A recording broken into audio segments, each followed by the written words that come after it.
Nesse tipo de exercício, você precisa ter uma visualização, inclusive, de como um ponto se coloca sobre uma reta ou sobre uma circunferência. Ele falou que uma circunferência passa pelos pontos A e B, que ele deu, nas coordenadas 0, 0 e 2, 4, e tem o centro dela sobre essa reta.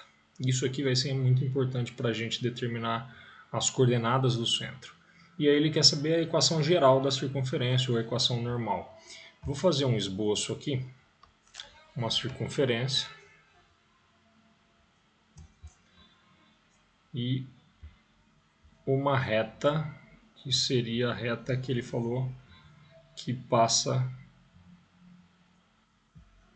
pelo centro. Como ele disse que tem uma reta R que o centro está sobre ela, então eu vou marcar aqui. Deixa eu pegar um pincel diferente. Existe o centro dela aqui.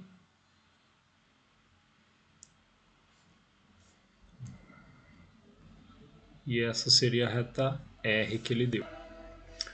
Maravilha. E aí ele ainda diz que a circunferência passa por dois pontos. Vou falar que aqui está o ponto A e aqui está o ponto B. Eu não sei onde estão, eu só estou fazendo um esboço para a gente começar a pensar a respeito. Primeira coisa que você tem que ter em mente: do centro da circunferência, um ponto sobre a circunferência, essa distância que separa o centro do ponto, de um ponto sobre a circunferência, é o raio dela. Eu vou mudar a letra aqui para você não confundir. A reta R, eu vou colocar assim, tá? Aqui é o raio da circunferência. Mesma coisa vale para cá. Do centro até um ponto B sobre a circunferência é o raio. Então eu posso afirmar que a distância do centro até o ponto A é igual à distância do centro até o ponto B, que vai ser o raio da nossa circunferência. Só que eu não sei as coordenadas do centro. A única coisa que eu sei é que o centro está sobre essa reta aqui, y igual a x menos 2, que será esta reta aqui que eu tentei representar. E agora que vem a ideia da característica de um ponto sobre a reta.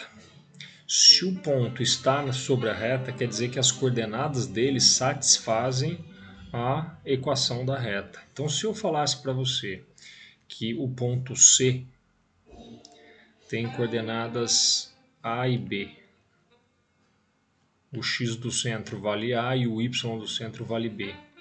Se eu sei disso, se isso é válido, e eu sei que o centro está sobre essa reta, então eu sei que quando eu substituir o x lá da equação por A, o y vai ter que dar B.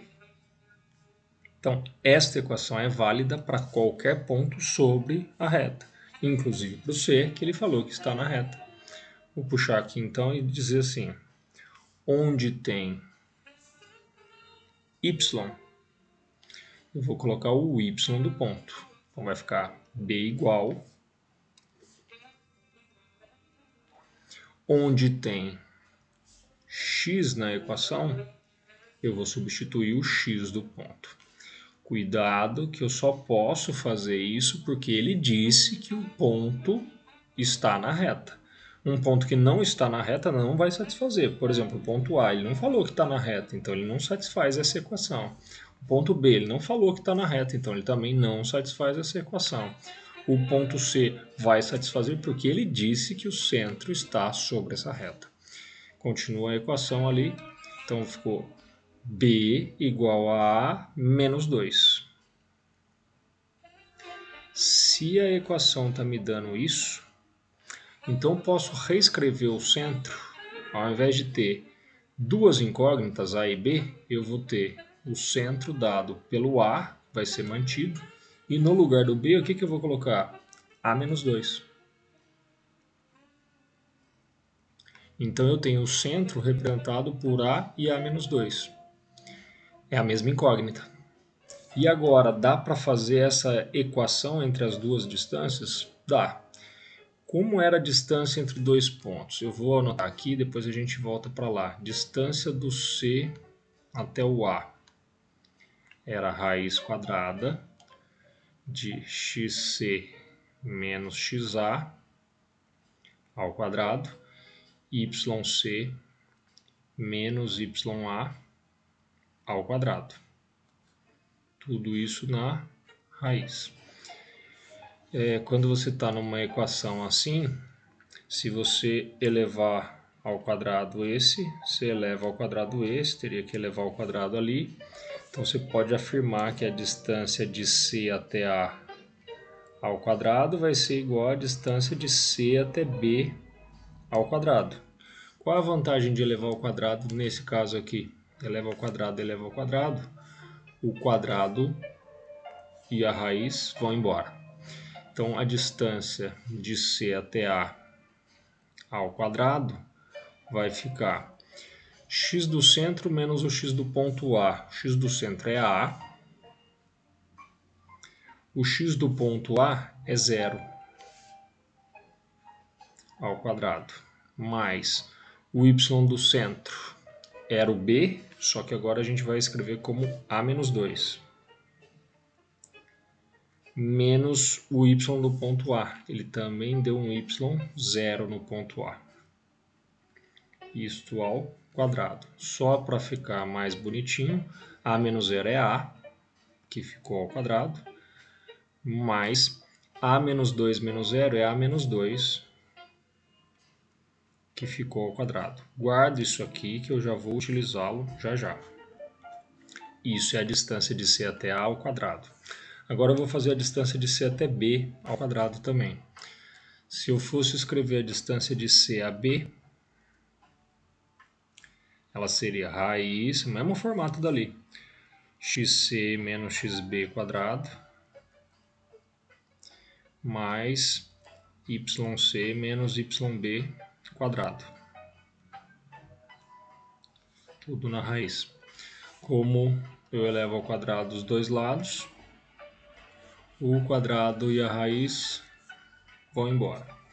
E aí nós temos que a distância de C a B ao quadrado se torna, substituir valores, o x do centro a gente tinha visto que era o A, o x do B está aqui igual a 2 ao quadrado, mais o y do centro era o A menos 2, o y do B é 4, então fiquei com A menos 2 menos 4 quadrado. Só reorganizando, isso aqui vai ser A menos 2 ao quadrado, e esse aqui vai ficar A menos 6 ao quadrado. Guardo isso também, e agora eu vou usar as duas distâncias quadrado que eu achei para igualá-la. A distância de C até A ao quadrado estava aqui, é A quadrado mais A menos 2 quadrado. E ela deve ser igual, a distância de C até B ao quadrado estava aqui, A menos 2 ao quadrado mais A menos 6 ao quadrado. Óbvio que você pode abrir esse e abrir esse, só que veja que você tem dois aqui que são iguais. O A menos 2 quadrado desse lado é igual ao A menos 2 ao quadrado desse lado. Cancela, sem precisar desenvolver. O outro ali você vai ter que desenvolver. Nesse caso aqui ficou A quadrado igual, aí eu desenvolvo esse quadrado primeiro, menos 2 vezes o primeiro pelo segundo, mais o quadrado do segundo. Se você tem A quadrado dos dois lados, eles vão embora. Sobram 12A igual a 36. De onde eu concluo que o A tem que valer 3. Sabendo que o A vale 3, você descobriu o centro. Então o centro é 3, 1. Só substitui o A pelo 3, aqui ficou 3 mesmo, aqui 3 menos 2, deu 1. Agora, para achar o raio, para poder substituir na fórmula, você pode substituir ou aqui, que é a distância de C até A ao quadrado vai ser o raio quadrado, ou aqui, que é a distância de C até B ao quadrado também vai ser o raio quadrado. Como a gente já achou o A aqui, eu vou já substituir na primeira. Aqui é 3 ao quadrado, mais aqui 3 menos 2, 1 ao quadrado. 9 mais 1, 10. Se eu quisesse saber o raio seria raiz de 10, mas ele não quer. A gente vai usar o raio quadrado já direto na fórmula. Como era a fórmula da equação reduzida? X menos x do centro ao quadrado, mais y menos y do centro ao quadrado, igual ao raio quadrado. É essa fórmula que eu já vou utilizar para abrir e chegar na forma geral. X menos 3, que foi o x do centro que eu achei, y menos 1, que foi o y do centro que eu achei, igual a 10, que é o raio quadrado, que a gente já achou o raio ao quadrado. Se eu desenvolvesse isso, eu teria quadrado primeiro menos 2 vezes o primeiro pelo segundo, mais quadrado segundo. Mesma coisa aqui, quadrado primeiro menos 2 vezes o primeiro pelo segundo, mais o quadrado segundo. O 10 passa subtraindo para cá, fica menos 10, igual a zero. Concluindo, se só reagrupa x² mais y². Aqui você tem menos 6x e menos 2y. E aqui 9 com mais 1, 10, menos 10, 0, igual a 0. x² mais y² menos 6x menos 2y igual a 0, era a alternativa C. Não é um exercício muito fácil de se fazer, principalmente por conta de identificar que o centro, já que está sobre a reta, vai ter essa característica em relação ao x e o y, para poder trabalhar com uma incógnita só. Depois é álgebra, é conta pra caramba. Você tem que fazer distância do centro até o A igual a distância do centro até o B, trabalhar com essas distâncias entre dois pontos, que tudo bem, é Pitágoras, é uma coisa fácil, mas que dá trabalho. E aí igualar as duas, desenvolver, cancelar, achou o valor do A, portanto você achou o centro. Depois de achar o centro, você tem que voltar e lembrar que tem que encontrar o raio ou o raio quadrado, que foi o que a gente fez aqui, para colocar na forma reduzida, abrir e desenvolver para chegar na geral. Não é um negócio simples. Pode ser cada etapa considerada bem simples, que as contas em si não seriam nada de muito complicado. No entanto, olhar para todo esse conjunto de coisas que você tem que visualizar, de novo, não é uma coisa fácil. Não se assuste se você olha para isso a princípio e acha complicado, porque, como eu disse, a princípio realmente vai ser complicado.